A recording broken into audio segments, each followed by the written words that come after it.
Hi friends, ఈరోజు మేము చిన్న తిరుపతి వచ్చాము. ఈరోజు సాటర్డే కదా, చాలా రష్గా ఉంది. వెహికల్స్ చూసారా, అస్సలు ఖాళీ లేదు. ఈరోజు హనుమాన్ జయంతి కూడా కదా, సో చాలా రష్గా ఉంది. టోల్ గేట్ దగ్గర ఇప్పుడే టికెట్ తీసుకొని లోపలికి వెళ్తున్నాం. మా హస్బెండ్ నాకు డెలివరీ సేఫ్గా అయ్యి మా బేబీస్ ఇద్దరు సేఫ్గా ఉంటే ద్వారకా తిరుమల నడిచొస్తానని మొక్కుకున్నారంట. సో 2 days బ్యాక్ ఇంటి దగ్గర స్టార్ట్ అయ్యారు. ఈరోజు మార్నింగే ఇక్కడికి రీచ్ అయ్యారు.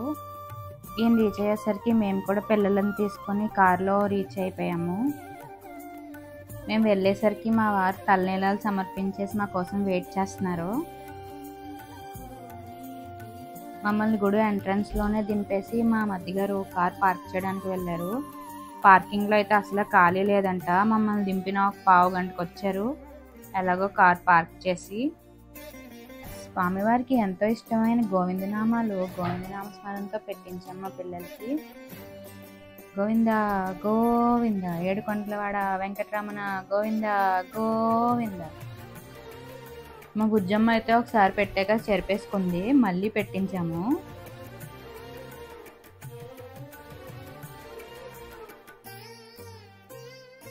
నెక్స్ట్ నేను, మా చెల్లి, మా అత్తయ్య గారు, మా మత్తి గారు మేమందరం కూడా పెట్టించుకున్నాము.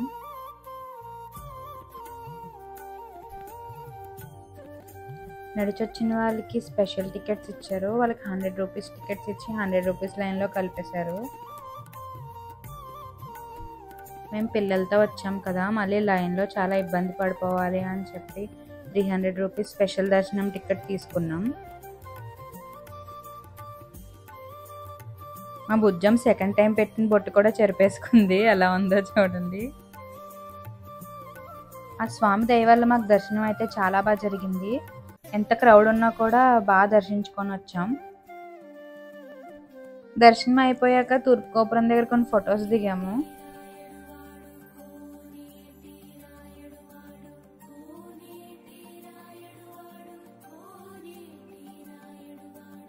ఈ బయట మండపం అయితే చాలా బాగుంటది, దేవతామూర్తి విగ్రహాలతో.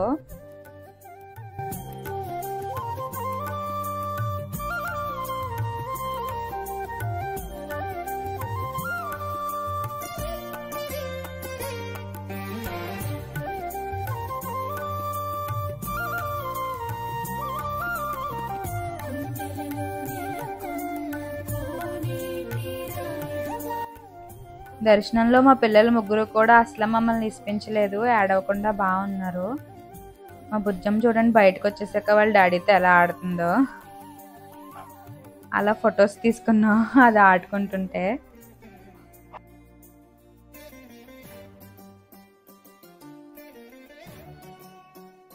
అక్కడ అమ్మవారికి పెట్టిన చీరలు బయట అమ్ముతున్నారు. అవి చూసి 2 చీరలు తీసుకున్నాము.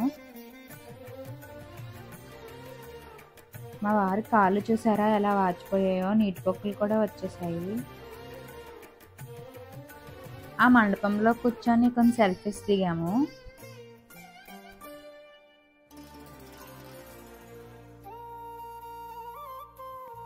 నెక్స్ట్ ఇంక రిటర్న్ స్టార్ట్ అయిపోయాము. వచ్చేదారిలో మాకు ముంజుకలు కనిపించాయి, వెంటనే ఆగిపోయాము.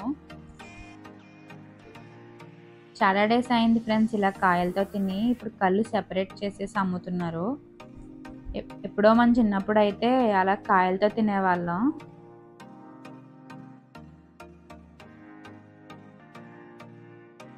ఇప్పుడు మేము అలా కళ్ళు సెపరేట్ చేయించుకోకుండా కాయలతో తిందామని చెప్పి ఆగాము ఇక్కడ.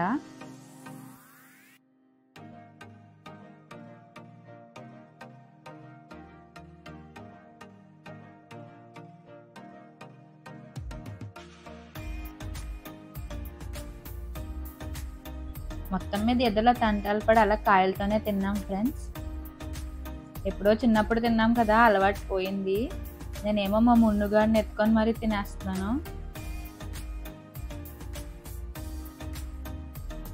ఇంకా ఈ సీజన్లో ఐస్ యాపిల్స్ తినని వాళ్ళు ఎవరైనా ఉంటే వెళ్ళి తినండి ఫ్రెండ్స్. ఇవి హెల్త్కి కూడా చాలా మంచివి. మా బుజ్జం కూడా ఎలా తినేస్తుందో చూడండి, తప్పలించుకుంటూ తినేస్తుంది అది కూడా. మేము తినేసాక ఒక గెల కారులో వేసుకొని ఇంటికి రీచ్ అయిపోయాము.